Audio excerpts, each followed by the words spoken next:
function is defined by f of x is x minus 2 all squared, x plus 1.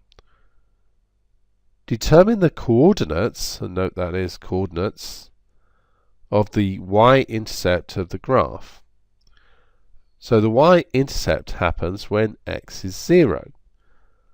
So what we want is f of 0. So that's going to be negative 2 squared times 1, giving us 4. So we have 0, 4. Expand and simplify. So f of x is going to be x minus 2 all squared. So if we do x minus 2, x minus 2, then we're going to get x squared. Take away 2x, take away 2x, so that's take away 4x, and then add 4, and then we have to multiply that by x plus 1. So do x times everything, so we get x cubed minus 4x squared, add 4x. Then do 1 times everything, so we get plus x squared. Take away 4x, and then add 4, and then we get x cubed minus 3x squared. The x's seem to go, and we have plus 4.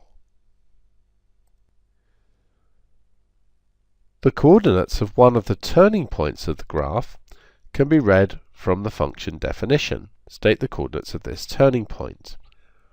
Well, what they're alluding to here is the fact that we have a double root. So if you were to actually sketch this,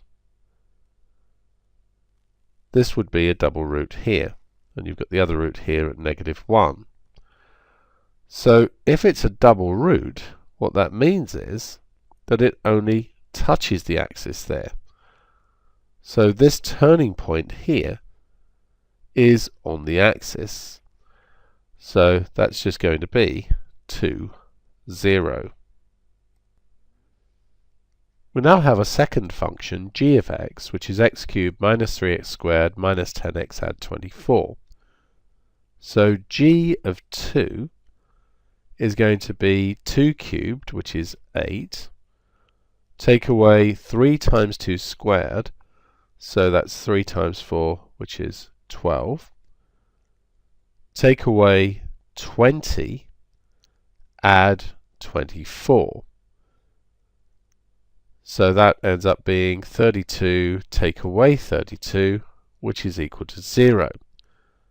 Now think about what that tells us. It tells us that x minus 2 is a factor of g of x.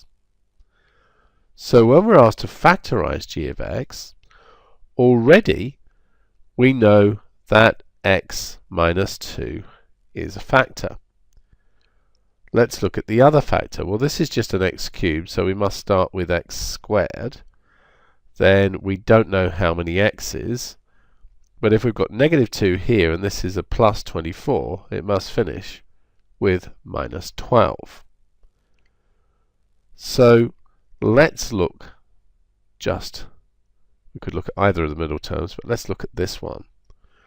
So negative 3x squared must be equal to, what gives us x squared over here? This one times this one, so that's ax squared. And this one times this one, so take away 2x squared. Bring this one to the other side, so we have minus x squared equals ax squared, and that means that a is equal to negative 1. So this bracket is x squared minus x minus 12. We should be able to factorize that. So x and x, 4 and 3 look like good candidates, and that's a minus in the middle, so this will be a minus and this one will be a plus. So we have x minus 2, x minus 4, and x plus 3 being equal to g of x.